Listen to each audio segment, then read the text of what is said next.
Welcome back to the TurboVelo Masters 40 Plus Crit. The last series of the season. The last 4 races. Only 3 more after this.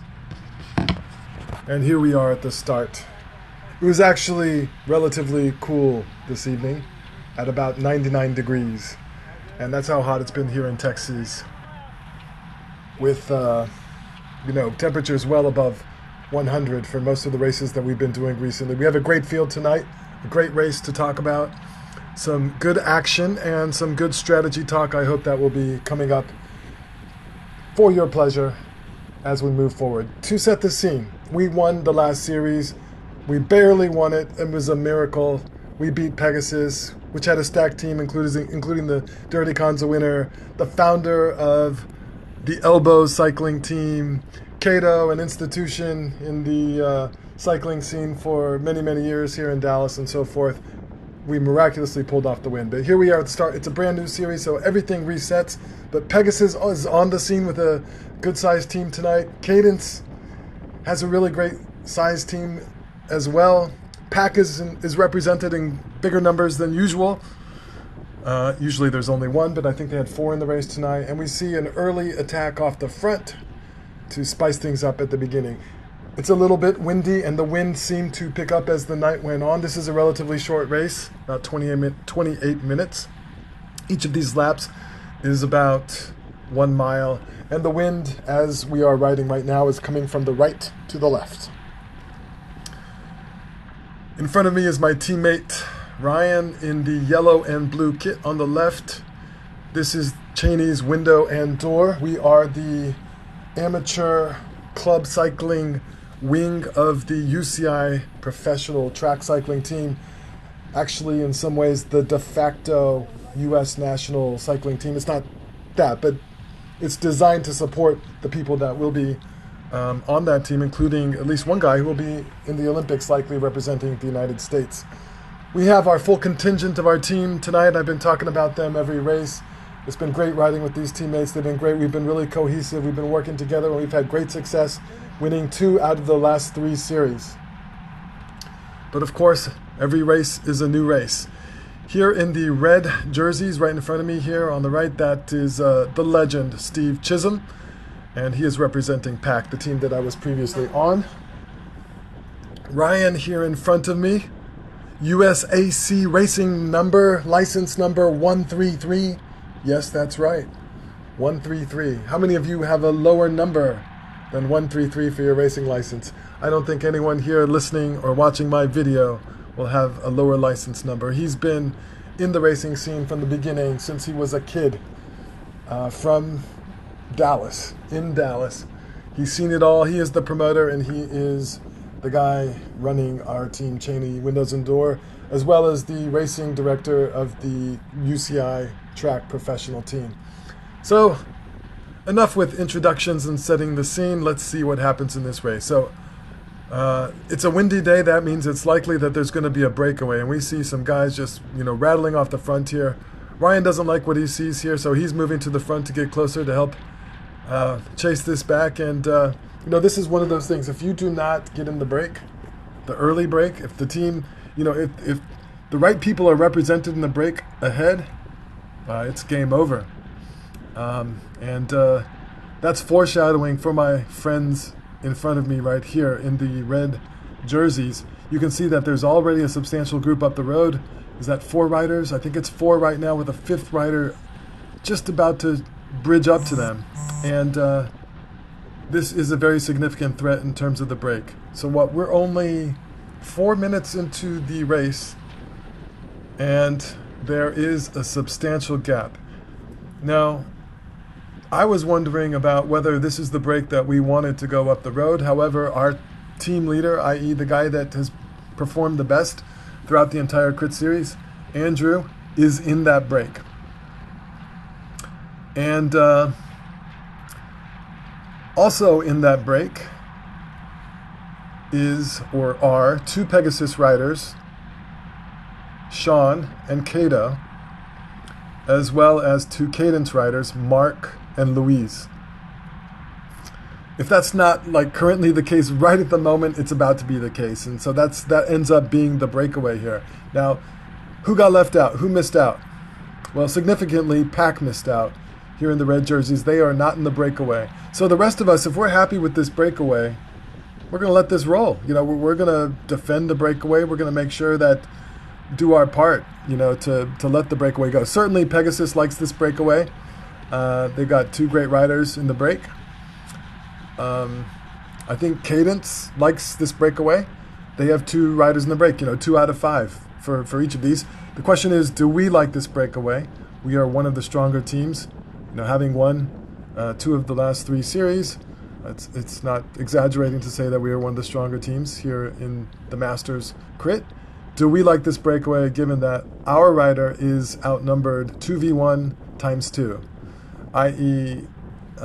He doesn't have a teammate in the break, and he has to go against 4 guys in which they each have teammates.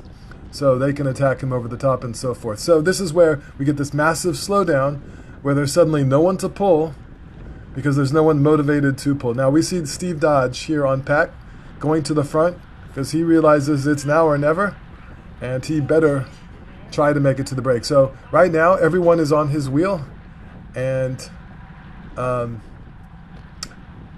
he hasn't established a gap where he is trying to bridge solo up to the break, but he's pulling everyone towards the break if in fact he is actually closing down space to the break.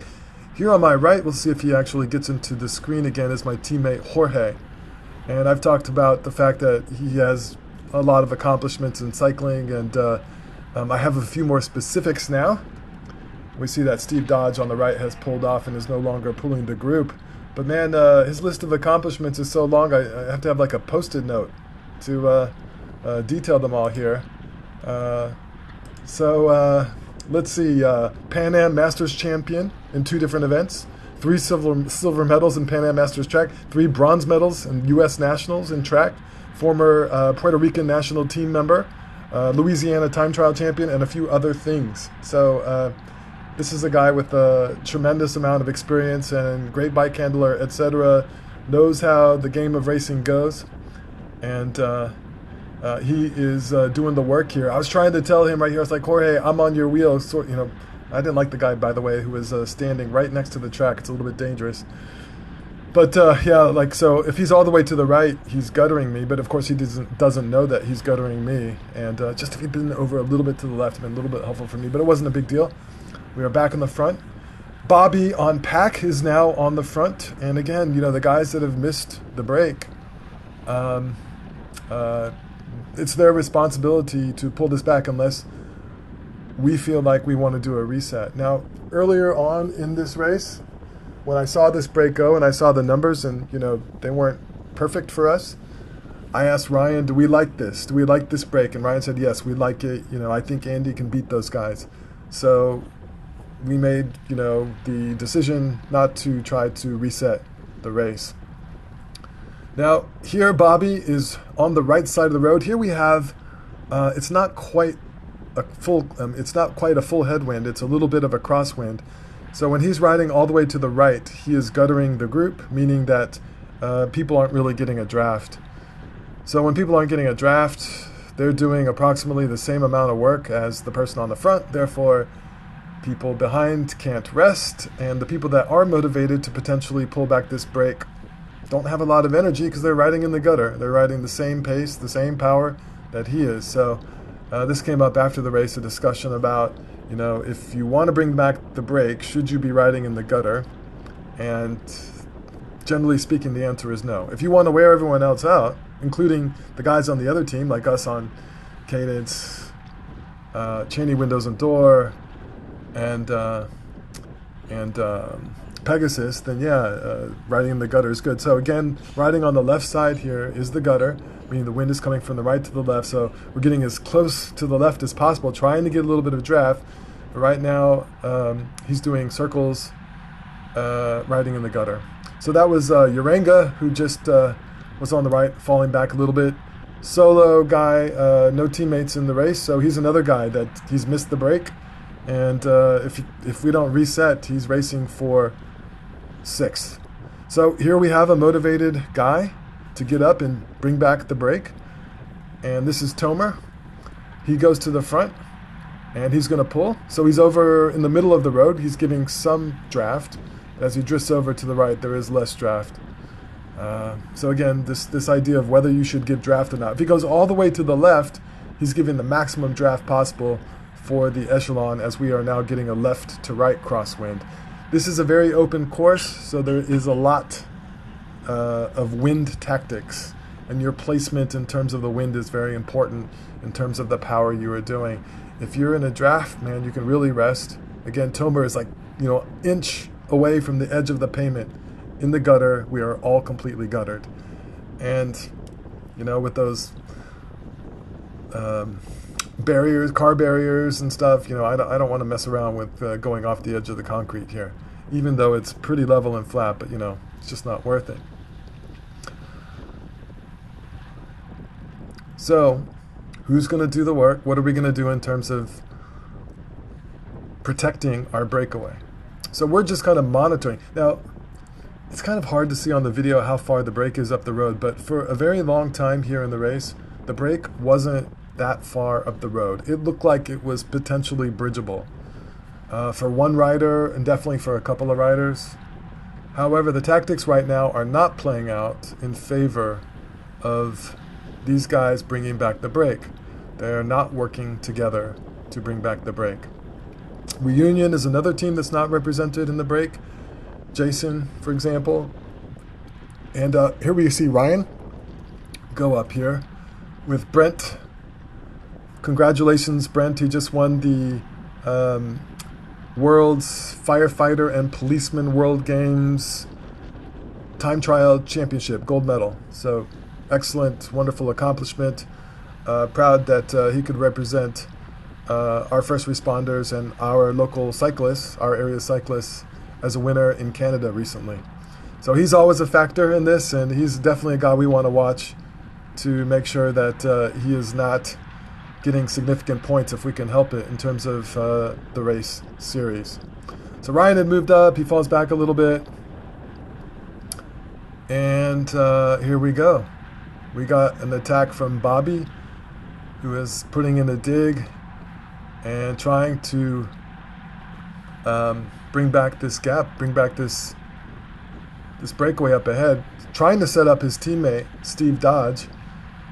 And he's not real happy here with us sitting on. He raises his right hand with, is anyone else going to take a pull? And the answer has generally been no, because everyone's tired, at least the ones that theoretically should be taking pulls, where the strategy dictates that they should be trying to bring back the break. Now sometimes, as I've mentioned in prior videos, actually the teams that are controlling the break distance will actually go to the front to do a false tempo, i.e. fast enough to discourage bringing back the break, and see, even like you've got to monitor everything. See how attentive Jorge is there. He sees that cadence is moving up a little bit, and there's a little gap. Jorge's right on it. He's right on it. We're not going to mess around. It's right on it. So now we're over to the left, and we are not guttered, and we're able to rest. We're not going fast here. We're into the wind, 19 miles an hour, 20 miles an hour. In front of me is Sam Findlater. I say his last name as well because he has a YouTube channel, and he puts out great videos. He doesn't do commentary, but his editing is excellent. And I always really enjoy his videos. So there's probably going to be a video on his channel of this race. You can see a front view, back view, and he often does like cuts that kind of explain it without talking. It's great. Really cool. So here's Steve Dodge right in front of me on the left on pack in the speed suit. And he's a Cat 2, former teammate. I didn't race a ton with him because he didn't do a ton of these crits back in the day, but certainly did some races with him, and he's definitely a high caliber rider. Is just kind of getting back into the crits for this season, last week being his last race. He played a critical role last week because he got 4th place, I believe it's 4th place in the sprint, and that is what sealed us winning the series, because if he had not gotten that place, he finished just ahead of Cato. Cato would have won. Cato would have had an extra point. So critical that he joined the race, and that just shows how just one person can change everything in terms of the outcome in a race. So far, you've noticed I've basically done nothing. I also want to congratulate myself. I actually made it on time to the start. Last week, I was late to the start by about 30 seconds because I didn't realize the time had changed. So I got my ice sock ready in time and made it to the start in time. But absolutely no warm-up. Zero warm-up for me. So just coming in cold. Straight from work. Got all my crap together. Should also add I wasn't really feeling 100% tip-top. I threw out my back lifting something heavy over the weekend. Wasn't entirely sure I was going to race, but it started to feel better, so got on the bike and headed out there. And I can't really blame my back for any kind of poor performance or anything. I don't think it really played much of a factor, but us old guys, you never know what's going to break down. So I'm attentive here to Steve, just kind of watching him, because knowing he's been resting, he hasn't been pulling on front. His teammate Bobby here on the right has been doing a lot of pulling, and so I'm like thinking, Steve Dodge is just gonna go for another attack again. But at this point, as I recollect, the breakaway is getting so far ahead that I don't think it's highly plausible. It's getting less and less plausible that they're going to be able to bring it back. Jimmy here is on the front on cadence. He's got two guys in the break, so he's doing his false tempo move, and you can see Steve does go again, and I wasn't in great position. But having a good team, smart team, I got teammates right on it. Adam, 5-time national champion Adam, right on Steve. And so Steve is, but see, Steve is on the right side, at least for now, as he's falling back.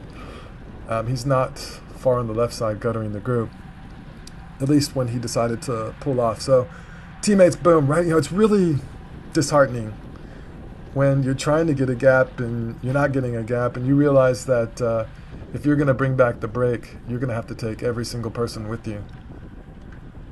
That's the point of marking in the pack and protecting the breakaway.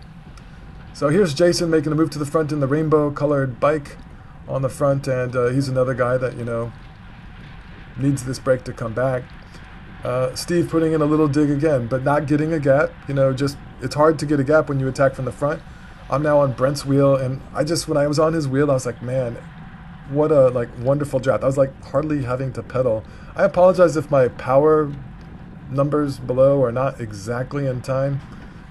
For some reason, it didn't want to sync all that correctly. It was having a tough time getting it to. I have a different head unit now, so there might be a little bit of a difference in the way it's recording GPS stuff. But anyway, I think it's approximately right. And at this point, it's like a race for sixth.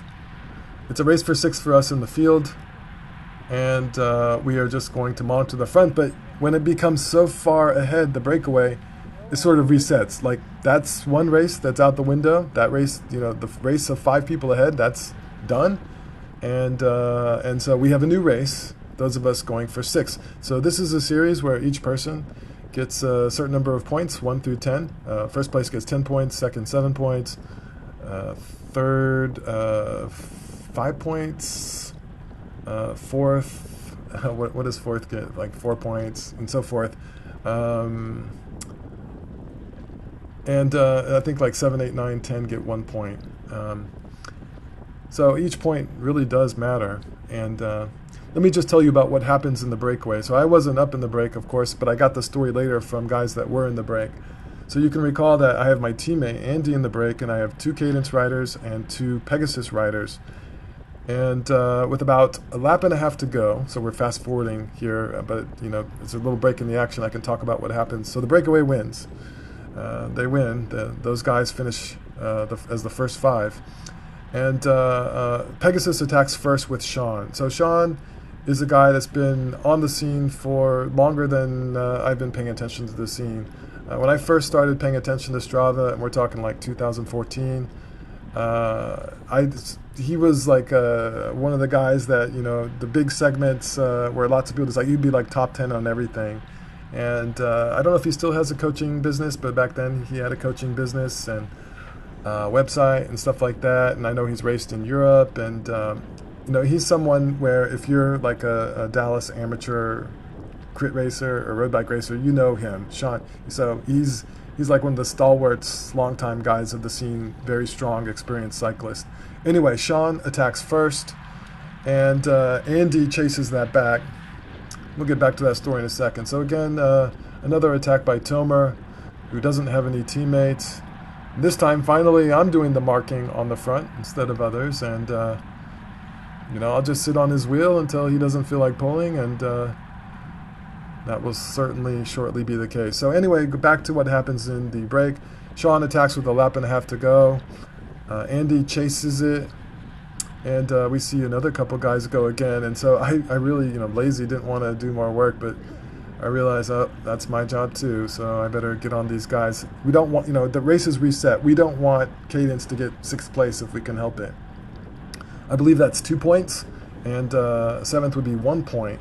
So it's an advantage to get 6th as far as the series. That's another card to play if you have more points. If your second best guy has more points than theirs. So Sean attacked, Andy chased. When Andy got to Sean's teammate Cato on Pegasus then attacked over the top with taking Louise. I'm sorry, Cato from Pegasus attacked with Louise from Cadence on his wheel, and I think it wasn't Sean. Sean didn't pull that back. Andy pulled that back, and then Sean attacked again, and Andy being incredibly strong was able to get back onto Sean's wheel. Then they dropped Luis and Cato, and as I understand it, Andy stayed on his wheel and then came around him at the end of the finish line to win. Well, I know he won, but that's what's described to me as what happened here. So we see that we have my teammate who's attacked here and making some guys do some work, but usually, you don't track back your own teammates here, but I decided to track this back only because Brent was in that group, and I didn't want Brent to get 6th if this were to go away.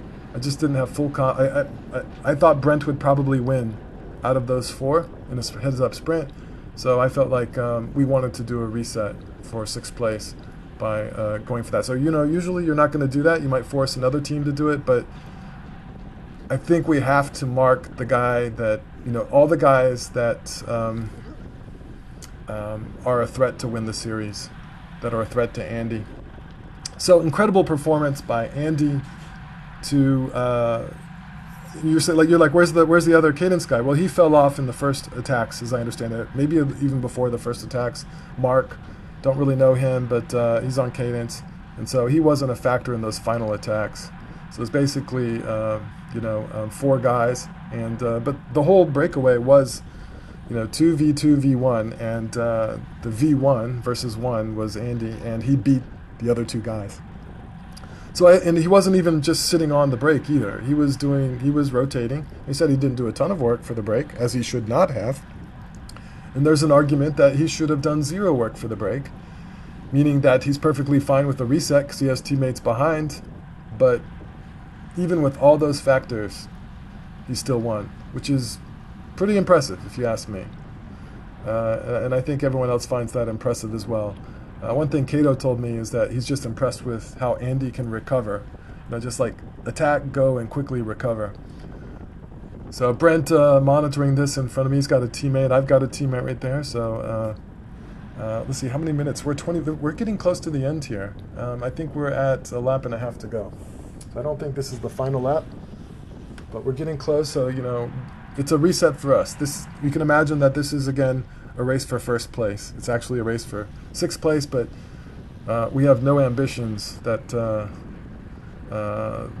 breakaway will be caught at this point. And the way the series works is that these things actually matter a little bit. And again, me not wanting Brent to get away. Don't want that gap to open up. We don't want to just give away points. We like our chances in a sprint. If you've been following this series, you know that my job, if there's a final sprint, is to do a lead out, not to be the protected guy. So if I can, I should try to conserve some energy in preparation for the lead out that is coming soon. Here's my teammate Adam, and I will be leading him out, and we will see what happens. So here I am on the right, and I'm not protected. There's a rider, I think Bobby, on my left at this moment, and he was occupying the space immediately to my left, so I couldn't get right in behind Brent, taking a little bit of wind here. And again, you know, it's not ideal. You want to be perfectly protected. All of these little energy expenditures, they add up, and they make it so you have less available for the moments that you need it. And going into this final lap, before this, usually I'm doing a very early lead out going to the front. That's been how I've done it most races. That's what I was told to do most races. Now this time, teammate Adam says, I want you to take me to the last turn. So that's weird. This is like, you know, this is like waiting 0.6 of a mile later than I usually go. So I'm thinking, you know, so at this point, I'm not planning to go to the front. And I'm planning to be more patient and to wait and try to be sheltered and do a later pull. Let other guys do the work on the very front. That's the plan. Not our normal plan, but that's the plan this time.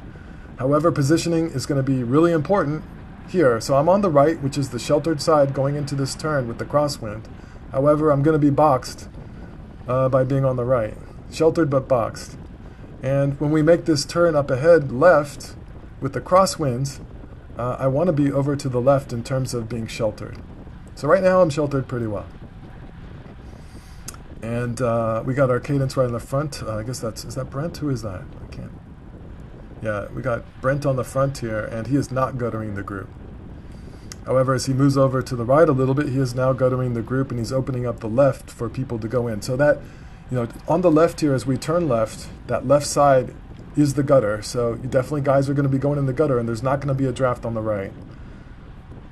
So the ideal line on this part of the lap is not the same as the ideal line here as we make this turn.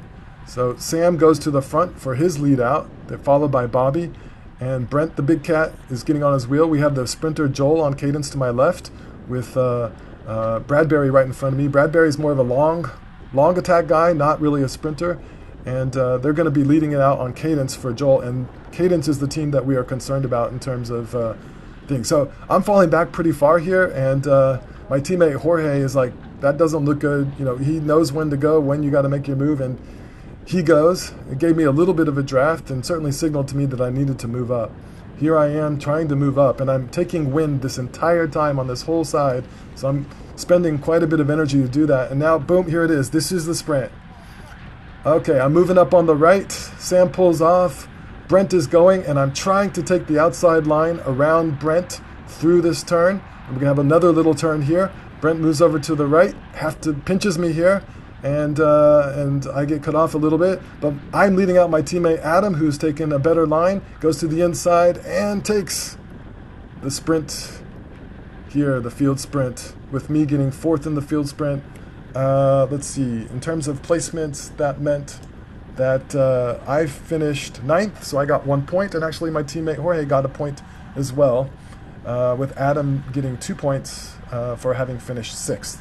So that was nice in that we now had 4 riders who got points, and of course that's significant when, I'm not going to win the next race, but if I did, 11 points is better than 10 points. So I thought it was a great result for the team. First place in the breakaway, and we won the field sprint. Adam was a little bit, he didn't think Brent's move was all that great in terms of moving over. It didn't feel that bad to me in the moment, but maybe we could argue that a bit more of a staying in one's lane could have been appreciated. But as it turned out, we still won the sprint, and I certainly wasn't going to go shoulder to shoulder or try to push my way through. I would have lost that battle of physics there, and I certainly don't want to crash or die or go into the grass. But good times. on the Tuesday night crit. We only have 3 races left. Can you believe it? Only 3 races left. Feels like we just started. And we're battling through this heat, having a good time. Hope you enjoyed the race. Actually, the only comments that I'm getting are from people in person when I'm at the crit. They'll say, oh yeah, what about this? And blah, blah, blah. And so I appreciate those comments. But of course, if you want to leave a comment or ask any questions, feel free to do so in the comments below. I'll catch you next time. Thank you.